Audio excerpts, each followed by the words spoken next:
Good afternoon, Terps. My name is Jeff Williams, the Director of Alumni Engagement at the Smith School of Business. Today's webinar is part of the Smith School Office of Alumni Relations Professional Development Webinar Series. Through these quarterly sessions, we hope to provide thought-provoking and valuable content to help alumni like you achieve your personal and professional goals. Past topics have included declutter your life to increase productivity, channel your inner warrior for success, and today's topic, small business marketing, creating customer love. During the webinar today, we encourage you to use the chat box to share any questions or comments you might have for the presenter. Please feel free to submit questions throughout the session, and our presenter will answer them as often as possible. And who is our presenter? I am pleased to introduce Hillary Berman.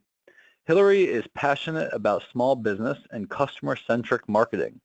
She leads the team at her company, Popcorn and Ice Cream, is author of Customer LLC, the Small Business Guide to Customer Engagement and Marketing, and she is a Google Small Business Advisor. Hillary brings experience working in and for businesses of varying size to her small business clients. Cutting her teeth on Madison Avenue, Hillary got her first taste of small business at a .com reminiscent of Facebook, but sadly before its time. Upon moving back to Washington, D.C., Hillary worked for a startup technology company before turning back to the agency world. Prior to launching Popcorn and Ice Cream, Hillary worked with her husband to build and grow a financial services business. A graduate of Syracuse University's Newhouse School of Public Communications and the University of Maryland Robert H. Smith School of Business, Hillary can be found building lemonade stands with her 3 budding entrepreneurs at home. Hillary, I will now turn things over to you.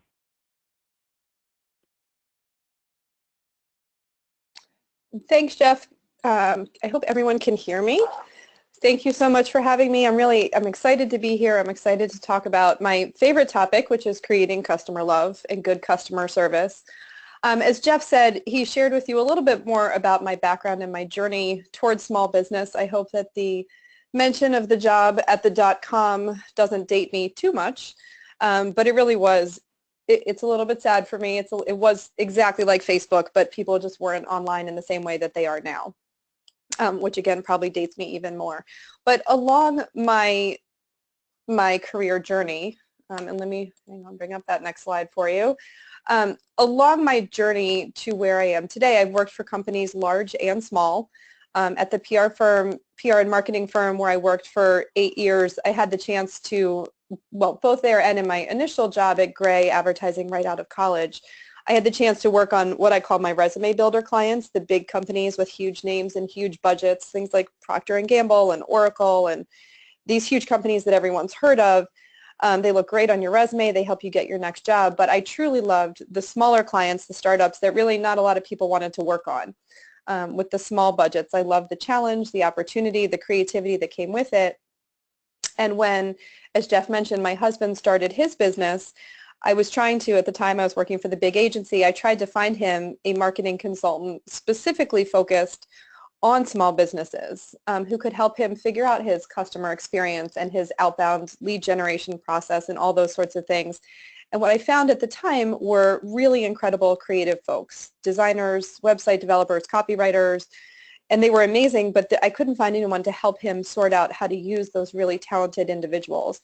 So I ended up leaving my job and to go work with him and help him get his business off the ground. And along the way, I realized how big the need really was for this kind of consulting for small businesses. So in 2011, Popcorn and Ice Cream was born. I like to call it FAQ singular. It's on the homepage of our website if you want to check out the story behind the name. But I launched the company to fill that need, to help those small businesses who really didn't have a need for the huge agencies with their huge, many hundreds of thousands or $1 million budgets, but still had a real need for good marketing strategy. And since 2011, we've worked with more than 60 companies. I've taught workshops in person. We've done webinars like this. And then last year, as Jeff mentioned, I published my first book, Customer LLC, which is the Small Business Guide to Customer Engagement and Marketing. And one person on the call today is going to get a free copy of that. So after the webinar, Jeff will randomly pull a name and we'll get a copy in the mail to you as soon as possible. But, and I share all of this not because I'm trying to brag about my experience or my path, but more just to give you an understanding of where my perspective comes from and my focus on small business and service comes from. So let's jump into it.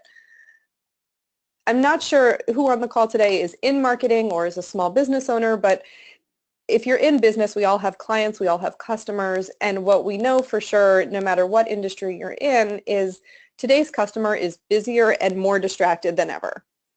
We live in an on-demand need for that instant information, instant solutions to problems kind of world.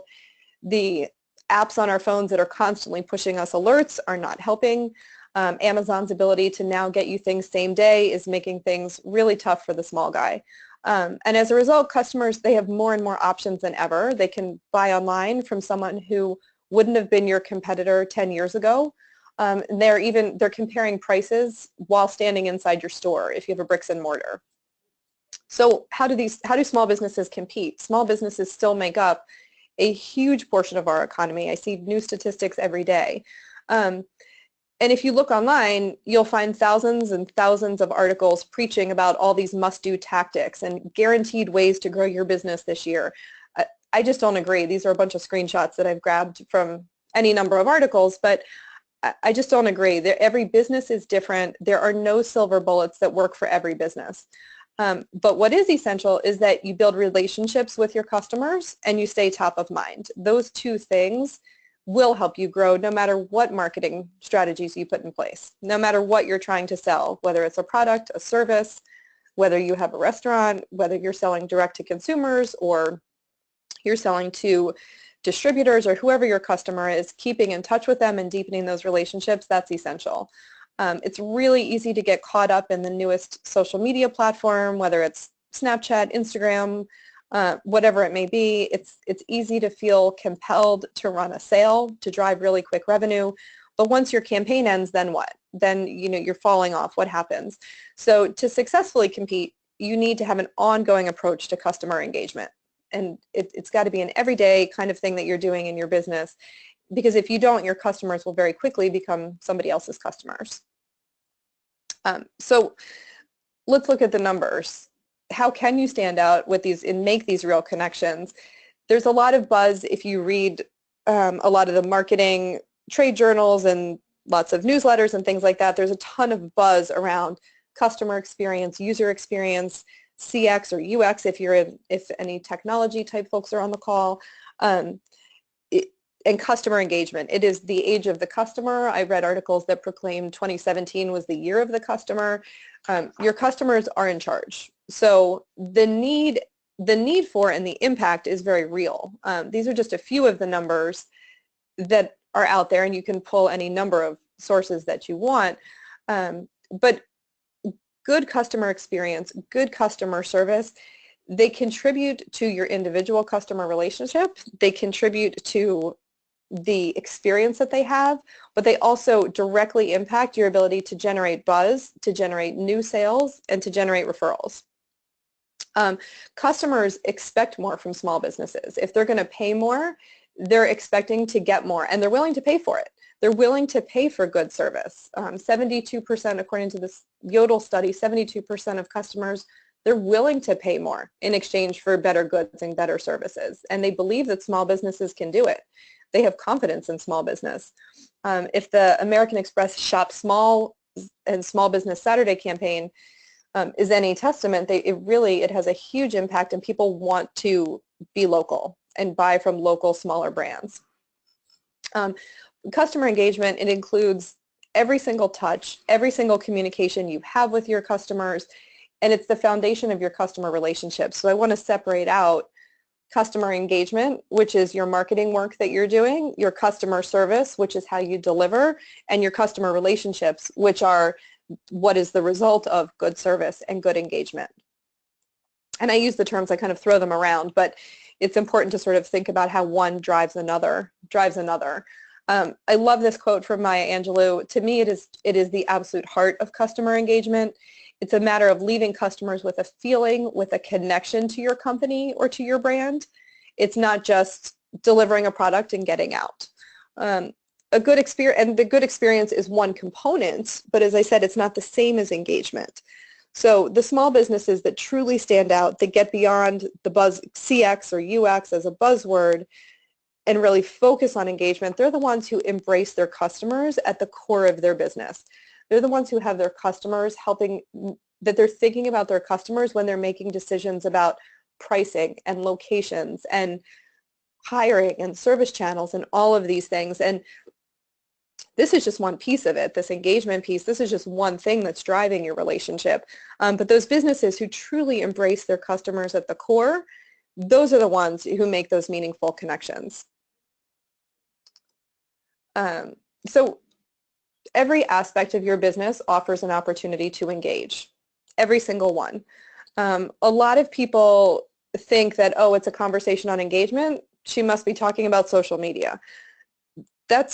Sure, you can make some connections on social media. A lot of times people go, oh, I have great engagement. So I have a lot of likes and shares and retweets, but that's just the most basic of your engagement. And I would put that in air quotes because it's really not making a deep connection.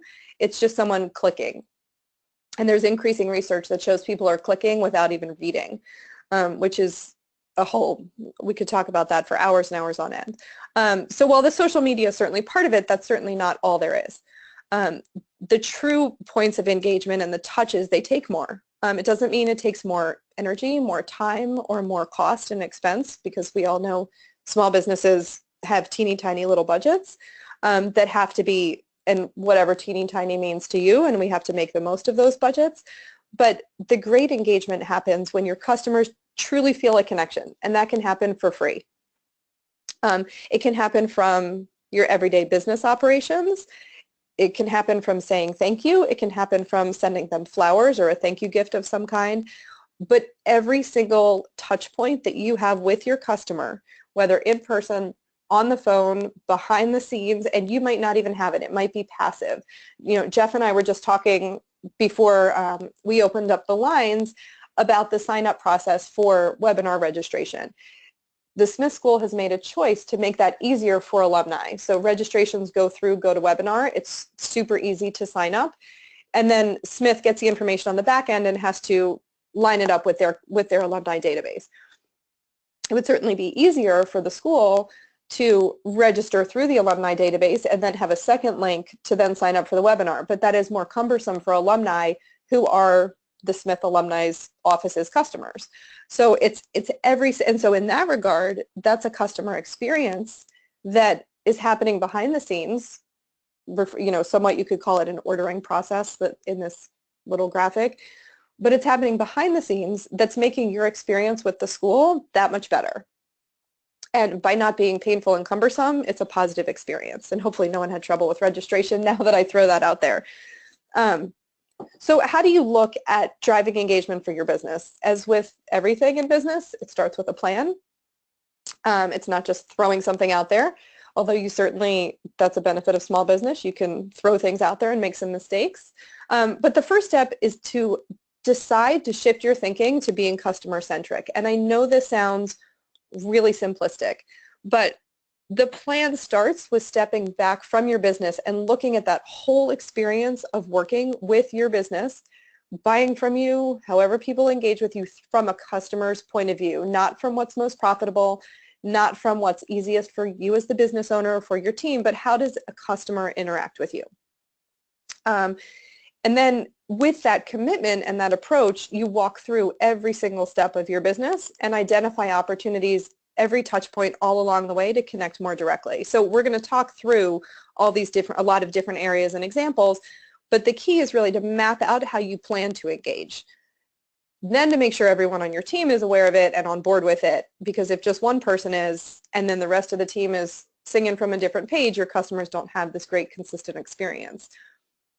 I really recommend folks implement one effort at a time, review how things are going. Maybe you launch something new once a quarter, once a year, whatever works for your business. And when you review, you consider how customers are responding to the engagement. And remember that your metrics for success They might be retention, they might be increased purchases, they might be a direct complement on your relationship building. It's going to come in different ways. So, excuse me, but you don't have to launch 12 campaigns all at one time. You launch one thing, you systematize it, you get it going, and then you move on to the next one.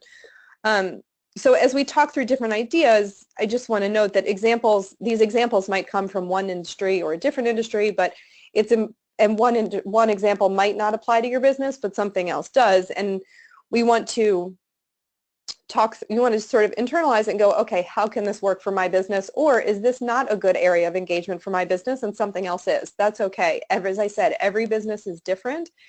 Every business is going to approach their engagement differently, and one thing might apply to one that might not apply to the other. So let's talk through some different ideas. Communications. Communications for small businesses often come in the form of newsletters, right? We send monthly newsletters, quarterly newsletters, whatever it may be. These are great, but how can they be a little more personal? How can you communicate in a more personal way, not just the mass mailing? And when I say personalized, I don't mean personalization as it's being talked about in all the rage, where you use one of these automated platforms that drops in a customer's name. I'm talking about the little touches that make a really strong impression. So handwritten communications, sending someone a thank you note. Actually, if you're a company and you have a huge sale, send someone a thank you note, a handwritten note. If you're a service company, maybe you send automated reminders that are linked to when it's time for your customer to come in next or get their next service. So this might be, if you're a dentist and you see your patients every 6 months, if they didn't book on their last appointment, 2 months before that 6-month mark, having an email kick out that says, hey, Hillary, it's been a while since we've seen you. We would love to see you back in the office. Don't forget, this is when you're up for your next dental cleaning. It's automated, but it's also very personalized, and it is coming with the customer's best interest in mind. And when you approach it from what's in their best interest, it doesn't come off as salesy. It actually comes off as very helpful. Oh, you know what? It is time to do that. I want to be able to get my appointment on the books. I think about the place where I get my hair cut. They do the same thing. They send me an appointment. They send me a reminder 6 weeks after my previous appointment with an appointment to rebook. Without fail, they're right on target when I am having a bad hair day or something like that. But it helps me get on their calendar. So, and at the same time, it makes it easier for them to buy from you and engage because they're able to book quickly. So that's in your communications. Let's talk about your operations and your processes. Where can you add a little more customer love, a little more personal touch? So an example here is a Washington, D.C. based photographer who I know and I've spoken with for different things. She photographs a lot of newborn babies. So I don't know if there's any moms on this call, but if there are, what you know is after you have a baby, your hands are not looking your best, but they seem to show up in all the pictures. You're changing diapers, you're doing laundry, all of these things, but you want to have these beautiful pictures of your new baby. So this photographer, to help make her customers love their photos even more, she sends the mom a gift certificate. When the session is booked, she sends the mom a gift certificate for a manicure at a salon in her neighborhood, the mom's neighborhood, not the photographer's, to help them get ready for the photo shoot. It's a $20 investment on her part, great customer engagement, and it generates huge, huge returns for her in the customer love that it generates. It's been an incredible engagement campaign for her. So let's go back to saying thank you. I talked about it briefly, but when's the last time you stopped to say thank you to a customer for their business? It might be or thank them for a referral, or thank them for a positive online review. In the chaos of running a business, it's hard. No matter how great a business owner you are, it can be really hard to stop and say thank you because you're just running on to the next thing. But if it's a part of your process, it's a part of your engagement strategy, everyone commits to it, it demonstrates a real appreciation to customers. A simple thank you goes a very long way. That simple thank you, it can be an email. It can be a reply to an online review, which I recommend for every business. If you have online reviews on Yelp, on Google, on TripAdvisor, whatever, on Amazon, whatever it may be, taking the time to respond to those reviews, positive or negative, to show both that customer some appreciation and also show other customers how you react and how you engage with the customers you already have. It's really, I think a lot of small business owners are quick to default to that Starbucks gift card. Think about if it makes sense for your business. I love, there's a financial advisor who I know who makes a donation to a charity that's important to a client when they give him a referral. It shows that he's thinking about them and their specific needs and what they're interested in. And it also shows, it's a great way to say thank you. Holidays and pseudo holidays. So I put the word holidays in air quotes. If anyone is on Facebook, anytime, any day, you know there is a new holiday or supposed holiday every single day. We're really good as small business owners at sending holiday cards in December. You get a little bit, it's not that that's not valuable, it absolutely is, but you're caught in the clutter of everyone else's holiday cards. So I really encourage folks to change it up and send holiday cards around other times when you might be able to really engage your customers. And you can choose from any number that makes sense for your business.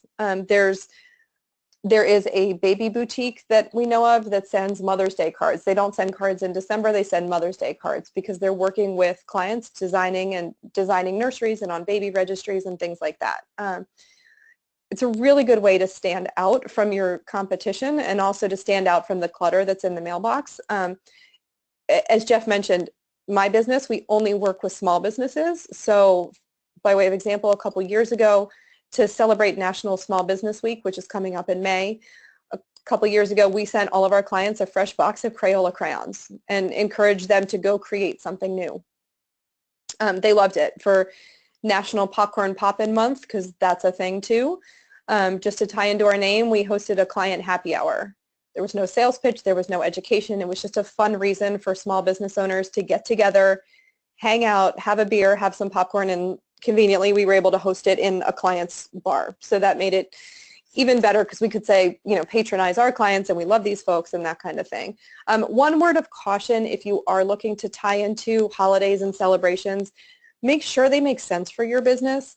The association is appropriate. I think we've all seen some of the missteps of large businesses and small businesses by trying to connect their businesses with things like 9/11, Martin Luther King's birthday, other random holidays. I don't want to go into dragging their names through the dirt right now, but I'm happy to share some sort of cringeworthy stories offline if anyone's interested.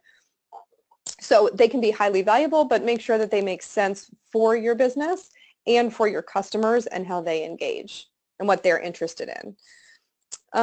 Recognizing customer milestones. So as small business owners, we are awesome at celebrating our own anniversaries and milestones. Hey, it's our 5-year anniversary, take 10% off, or come to happy hour, it's our 2nd year in business, these kinds of things. But that doesn't give our customers a lot of way to connect. It's very focused on the business. What about those customer milestones? Can you connect with them on their anniversary of working with you if you're a service provider? Can you recognize their birthdays, their anniversaries, retirement, new baby, new job, you know, whatever it may be? Finding ways to be more connected to their lives offers a really great way to engage with people and deepen those relationships. And this isn't limited, and we'll come back to this, but these ideas aren't limited to teeny tiny businesses doing this one-on-one. You can automate some of those things. We just, for example, put in place a birthday campaign for a $3 million service company, and over time, the owner and the project managers are collecting client birthdays, putting them into the database, into the system, and the birthday campaign is automatically set up to run every day for whoever has that birthday coming up.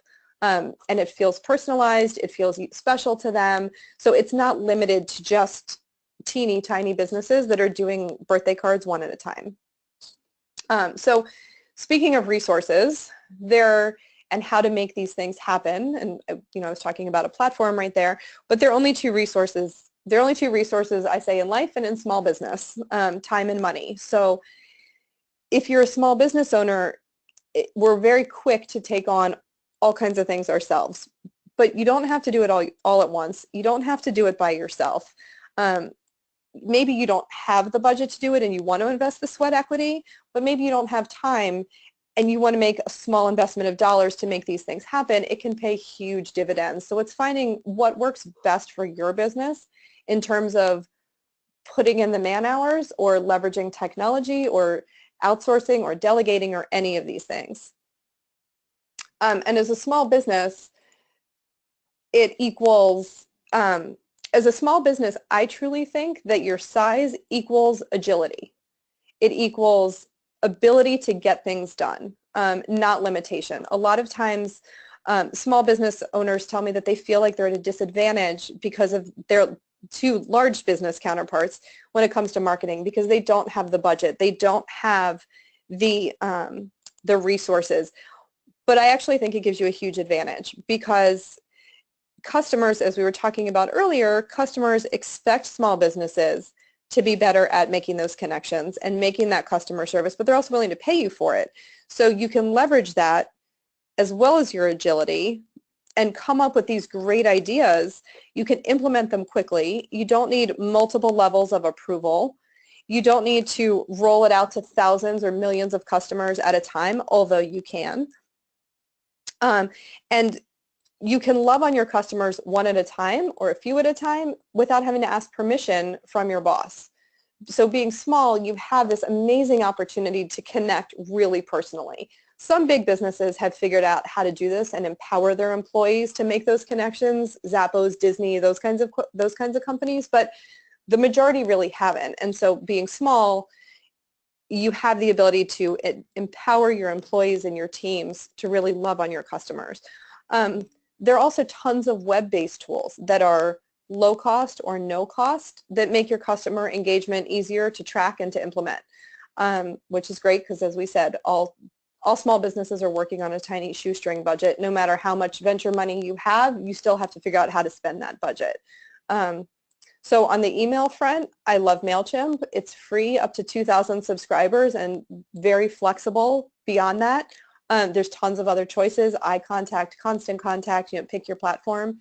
CRMs are really, really great for keeping up with customer details. So a lot of customer engagement is driven by data, right? You have to know when you've loved on people, what campaigns you're running, maybe you're keeping track of their purchases, their birthdays, any of those kinds of things. So I'm a huge fan of keeping up with those customer details. I like Insightly as a starting platform for companies just trying to get started with keeping track of who their customers are. It's free up to a huge set of features, and then again, it's very scalable. For marketing automation, which enables you to run a birthday program like I was talking about, or sales follow-up after the sale, or follow up with leads to convert them into customers. There's a whole range. Contactually is a really good starting point if you're just trying to dip your toe into the water and not spend a lot of money. Infusionsoft is far more affordable than I think a lot of people think that it is. It's very powerful, but it takes a lot to get it set up and organized, but it can be incredibly powerful. But Infusionsoft, SharpSpring, there's HubSpot, there's a whole pile of tools that are awesome for streamlining those recurring and automated email communications. If you prefer snail mail, there are companies like HelloBond that make that easier, where you can send personalized cards out that you don't have to sign them every time with your actual signature that they scan and print in your cards. So even though there's a lot of there's automation and tools for these communications, I will say if they're done right and you take the time to implement them, they don't feel stale. They don't feel automated. You just have to make sure to take advantage of the customizations and use the tools in a way that's very thinking about, again, how that customer that's receiving your message is going to receive it. And do they want a sales pitch, or do they want something a little bit softer? There are plenty of much more complex systems out there too. They're awesome, but they can definitely be costly or confusing. My point in all this is there's a lot of different tools and price points that can help you drive engagement depending on what your needs are. On the printed materials, let's say you want to you're going to hand sign a birthday card, or let's say you want to as you bring on new customers into your service business, they get a welcome kit, and it includes some different tchotchkes. So I'm trying to think. So for example, there's a physical therapist that we know who gives her new clients a tote bag with, it includes a notebook for mom and dad that's personal, it's a customized notebook for her business, but it also includes some different little toys and tools for the kids. She's a pediatric physical therapist that includes toys and tools for them that help them with their PT, but are also really fun and engaging. And they say, oh my gosh, I love this woman. I want to work with her because she's giving me new fun things. Branded swag, these kinds of fun engagement things. It pains me not to make a recommendation that's not for a small local online company, but it's really hard not to go online when it comes to printed materials, swag, tchotchke companies, that kind of thing. Their prices just can't be beat. You don't always get the service that you get from the local company, but you really can get some amazing, really fun things and personalized things for very low cost. But even, if going online isn't, so if going online isn't your thing, you can start with these more offline things. Maybe you don't want a CRM system, keep a notepad, although it terrifies me to say that because what happens when you lose your notepad, but keep an Excel spreadsheet or a Google Doc that's backed up in the cloud to keep track of things. The important thing is to keep track of who your customers are, how you're loving on them, what engagement you're doing. It's not about the process or the tool. It's about what you're doing and how you're keeping up with it. Hillary, I'd like to jump in. We've got a couple of questions here that just came in. So from Andrew, he asked, what were the email choices that you mentioned? The email choices, so MailChimp is my favorite. It's MailChimp, CHIMP.com. That's my favorite one. I think it's really easy to use. It's free up to 2,000 subscribers. There are tons of other choices. A lot of people use Constant Contact. Constant Contact is you have to pay for initially, whereas MailChimp you can get for some of the tools. Constant Contact you get into paying much more quickly than MailChimp. But there's a ton of them out there. And Anna is asking if you have any particular companies that you recommend for branded items. I don't. It depends, because it really depends on the branded item that you're going for. So for pens and for things like pens or water bottles or whatever, Vistaprint does stuff. 4 imprint, the number 4 imprint is really low cost. But if you're looking for something specialty, it's a lot of Googling, and this is where the local companies do help you out because they do all the legwork for you. But it's Googling and trying to find the right company for what you need. If you need apparel, Custom Ink is fabulous for apparel, t-shirts, hats, any of that kind of stuff. But again, if you're looking for something specialty, so for example, I had a client who we were doing custom leggings. It's an organic sports drink, and so we were doing clothing and apparel that was specific to athletes. So we were doing custom leggings, like the sort of cropped yoga pants, and that we ended up working with a company out of Canada that does full dye sublimation, which is a fancy way of saying printing all over.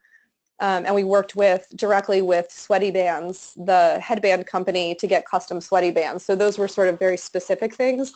But for the generic stuff, you can Google it and find whoever's offering you the best price. I would just be careful of really look at the reviews to make sure that people are, to make sure that you are getting the best price and decent service, and it's going to show up on time. And people, when they don't, are very quick to share that information. And we have had a lot of questions, but one more before we can move on, and hopefully we can circle back for a few of these others. Do you have any thoughts from Kimberly? Do you have any thoughts about vertical response for email compared to MailChimp? I just think MailChimp's easier. Vertical response is another one that's in the mix for sure. We tend to put folks on MailChimp because I think it's the easiest one to work with, but I don't think vertical response is a bad company. They're just, a lot of times companies will get started with one email platform, and then it's easier to stick with it than to move. Sometimes we move our clients because they're moving up to a they need a more complex product. So we had for example, we have a client who was on MailChimp and Insightly for her CRM, and we just moved all of those systems over to Infusionsoft because she needed the sophistication that Infusionsoft offered for her lead follow-up. So in that case, it made sense to move. But if you're working with vertical response and it's working for you, I wouldn't get rid of it necessarily. And I see we have another question about CRMs. Insightly, it's insight.ly is the sort of entry-level one that I found that's good. That's the one that, again, is free up to a certain point. And then if you're looking to jump into something that also has the automation component, Contactually is a good first step for sure. It's simple. It's simple, it's inexpensive. It's a good way to tip your toe in the water. But when you jump into doing more and more with the automation and the personalization, it depends on what you're looking for. SharpSpring is great for some companies. Infusionsoft is great for others. It just depends on, HubSpot is also excellent. It depends on what your specific needs are and as to which platform is going to make the most sense for you. So also on resources, I don't want small business owners, you don't just have to go to technology. I know that's a lot, we just had a lot of questions about technology, but you also have lots of resources when it comes to getting things done in people that can help you. Most small business owners have a whole cheering section behind them. Maybe it's your family, maybe it's your friends, maybe it's your neighbors, whoever it may be.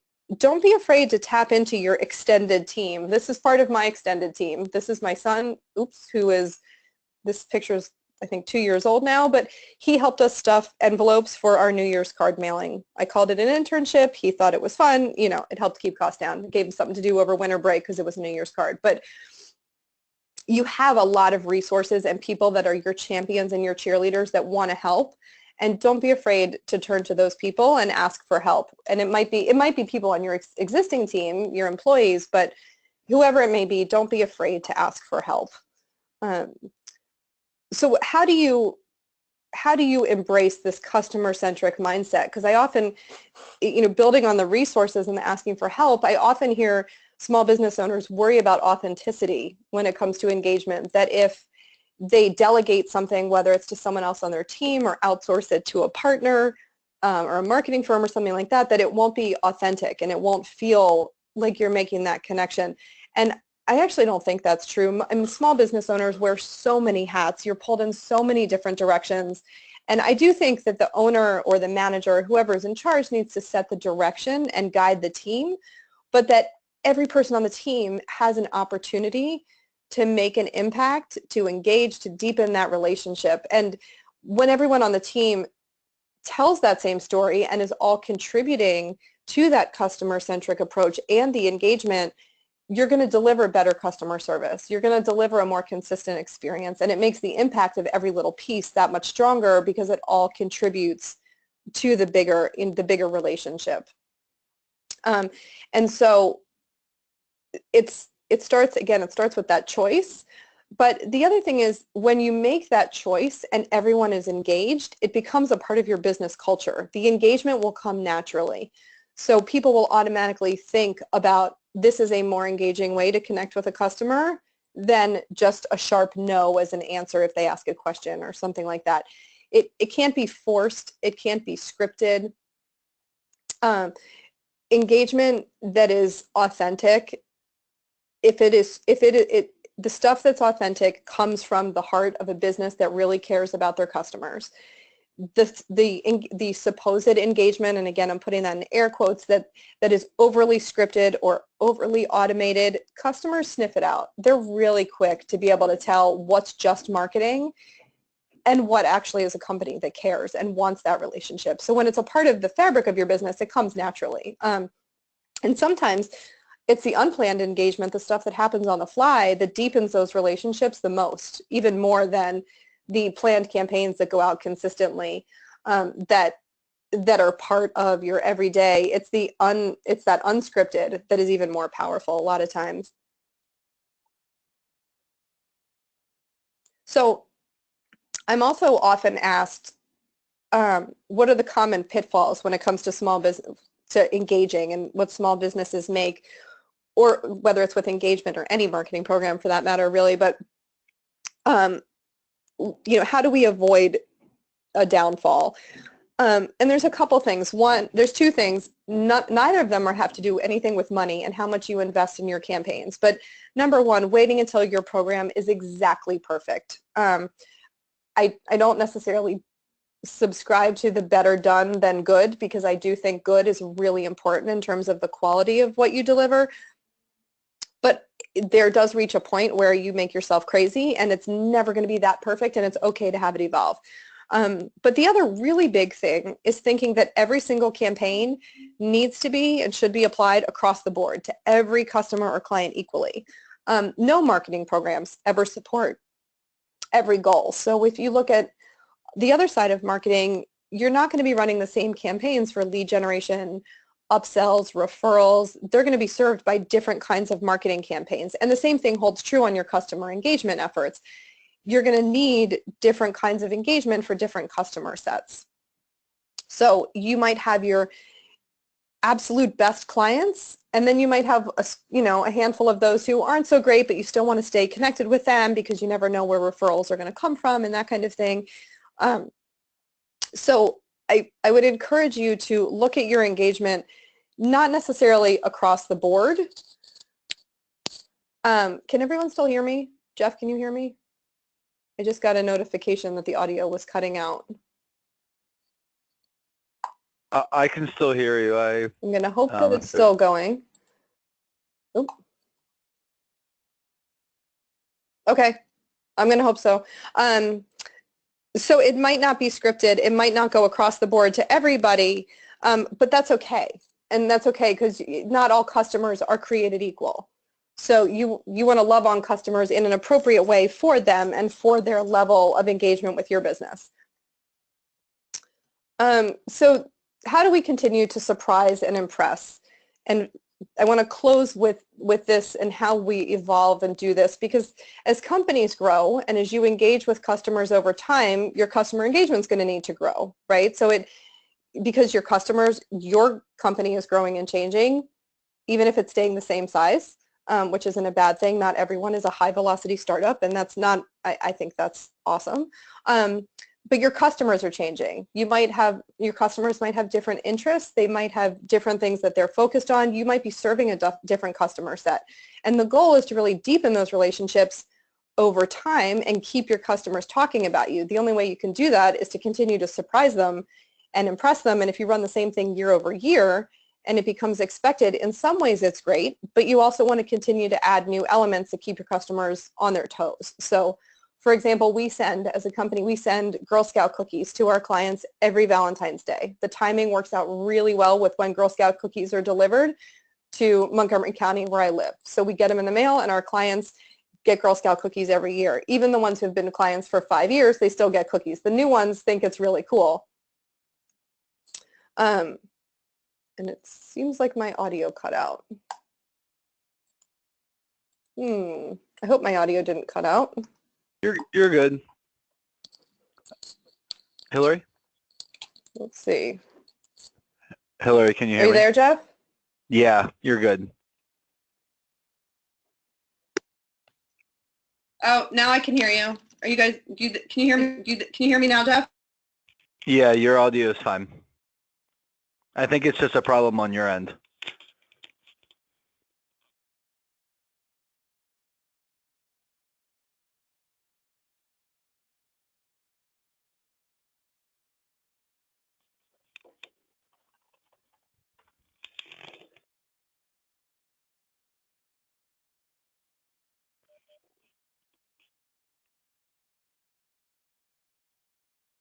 I'm going to get there and not just interview them over Skype, which is going to be great. But they have made engagement such a part of their culture. They track the special things they do for every customer. They continue to surprise and impress, and they are truly phenomenal. because it's a part of their operation, and they have repeat guests, and they never surprise them in the same way twice. And so there are things that people come to expect that are great because you want that to be a part of who you are, and part of your excellent service, but then you want to continue to amaze them. So, at the end of every business planning or every year, it's a matter of reflecting back on those things that you've implemented throughout the year and going back to where we started, which was implement one thing at a time, embrace it, make it a part of your culture, systematize how you do it, and then review if it's working. And at the end of the year, you review it and you add something new for the next year, or maybe it's the next quarter, or however you run your business. But that's what's going to enable you to continue to grow and to continue to surprise and amaze your customers year over year. And looking at, and maybe you handle one touch point, maybe it's initial sale this year, and maybe next year you look at a different touch point and it's your in-store experience, or you just look at different touch points and roll one thing out and then the next thing out. So that's it for my prepared thoughts. I know I've sort of run through and been talking really quickly, and we've jumped in on a couple of questions, and we'll get to however much we have time for, but this is my contact info. Feel free to email me, to tweet at me. I'm happy to, chat with anyone about your specific companies and your specific questions if they're not general for everybody, offline after the fact. Right. And Jeff, you've got our question box, which looks like it's sort of blowing up a little bit. Yeah, so we got a couple questions here. Andrew says, any words of advice for a service-based company on ways to productize the service and separate yourself? Absolutely. So as a service-based company, you want to look at what you're great at, not necessarily everything you could offer.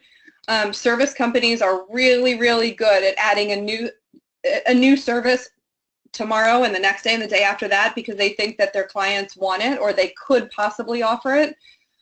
It doesn't mean that you can't offer it, but I really encourage service companies to focus on those core services that you're really good at. Try to see, okay, how can I package this? And then it doesn't mean that you don't do the other stuff. If somebody asks you for, oh, well, can you also do this? Sure. You have the opportunity to say yes or no, to that, to offering that. But it might not be your core service that you're going to offer every single day, or that's not what you're going to be marketing every single day. As you look at which things you want to offer, I would focus on what you're really great at, what the market is interested in. I would and also look at profitability. Is it worth it for you to deliver it? So you might be able to offer it, but it costs you too much. So it's not really worth it, but this other service, you are excellent at it, it's in demand, and you can make a good profit. So really focusing on your strengths versus just being what everyone else is. Great. So Adrienne is asking, I'm starting a business and I'm not sure how to convert friends who I've given free business to in the past into customers. Can you help me with this? I love this question because a lot of people, when they're starting their businesses, forget to tap their friends and existing networks. So I'm really thrilled to hear that you've already gone that route. I would definitely try to send them an email and say, hey friends, the mass email. As you may know, I'm starting this floral design business. I would love your referrals. This is the kind of floral designs that I'm offering. My designs are perfect for X, Y, and Z occasion. And I would love your referrals. These are the kinds of folks that I'm looking to talk to. Make sure you give them a link to your website so that they know how to buy from you. And make sure that include in there what your price point is for arrangements. And ask for the referral, ask for the business, and say, you've been so supportive of me, and I would love your help in getting this business even further down the road. And just, I love that you're talking to friends, like I said, because so many small businesses forget to tap that natural market that they already have. But as small business owners, a lot of times we're also really afraid to, as my husband calls it, ask for the check. So don't be afraid to ask for the business and ask for the check, because your friend, that's where your best referrals are going to come from, especially out of the gate. Great. So a question here by Robert. How do you recommend that service businesses get that initial brand awareness from other small businesses that may be customers? Well, it depends on the industry. Hang on, I don't know why hopefully my computer stops dinging at you soon with the audio. So you want to be networking with the right business owners. So a lot of times for small businesses, we go and we network and we try to make connections with other small business owners in similar ways. What I would encourage you to focus on is, where are your customers? So if you're networking, so take me for example, we're a marketing services company. We do marketing strategy and for small businesses. I am not a member of the American Marketing Association. I go to some of their events here and there, and I go to webinars and I read their content to stay up on what's happening in the industry. But for me to go and network at the AMA is putting me in a room with all kinds of other marketers who are either competing for the same business I am or looking for a job. So that's not going to be helping me reach my customers. So from a networking standpoint for growing my services business, I'm better off in the Chamber of Commerce, or I'm very active in some women-owned business groups for other women small business owners. And different organizations like that where my market is. When I was at my old agency, a lot of our work was in the, most of our work was, it was all technology oriented, but a lot of it was in the government sector and public sector work. So we were members and did our networking at organizations for technology companies or government service contractor kinds of companies, because that's where our customers were. So the key is to put yourself where your customers are, not just where other folks in your same service industry are. Great. We have a question from Debbie.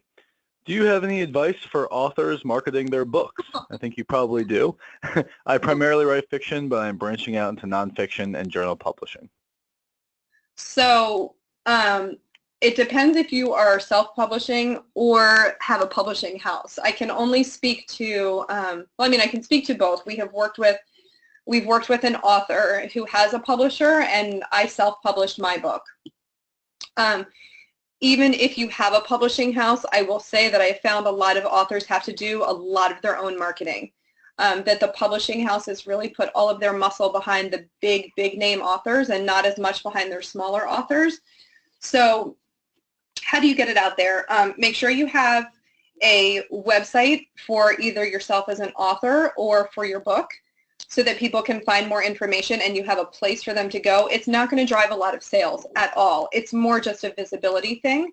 I would definitely build out your Amazon profile to make sure that you have an author page. Definitely recommend a video where you talk about your perspective. It's great to have one for each book that talks about your perspective on that book. There's one on my author page, which is modeled after, and again, not to toot my own horn at all, that one is modeled after Brene Brown's author videos. I think hers are excellent. I would also be sure to encourage, again, going back to your friends, but also those you know who have purchased the book. Reviews drive a lot. The reviews help a lot, both on Amazon and Goodreads. Goodreads reviews and recommendations are very social in that people see what other people are reading. Any speaking or talking, opportunities that you can get where you can go and do a book talk, where you go and you give a talk on, if you're in the nonfiction world, on your area of expertise that's covered in that book. And same thing with fiction, if you can talk about your characters and things like that, that's a great way to sell books. So you can you give a talk, and then maybe you're selling books and signing books after the fact. Sometimes you have the opportunity to sell, it depends on who's hosting you for the talk, but you can do a combined ticket where people come and they automatically get the book, then you sell a lot more. Certainly blogging and any kind of content that you can put out there on the same topic of your book also really helps, because it tells people the kinds of things that your book is about. You can also do webinars with the Smith School. that gets you in front of apparently 72 people. Thanks very much. Are there any final questions? We'll give another I 5 or just saw 10 seconds. yourself published too. So yeah, and so you have to do all the work yourself because you're, but even if you had a publisher, you'd still have to do a lot of the work and legwork yourself. We'll wait and see. Anyone, please feel free to reach out to me by email or, like I said, tweet at me. Whatever works. I'm always happy to chat with alumni about, your business or whatever you might need. Great. All right. Well, that will, I think, just about do it for today. Thank you very much, Hillary. Thank you. Have a great afternoon. And Jeff, what's coming up next for the next webinar? Yes. Thank you to all of our Terps who attended today's webinar. The next topic is on April 6th. It's the title is a startup part of your second act? We'll be talking about how you start a startup. A recording of today's webinar will be posted to the Smith School alumni website and emailed out to participants, so look out for that. In the meantime, have a great day and go Terps.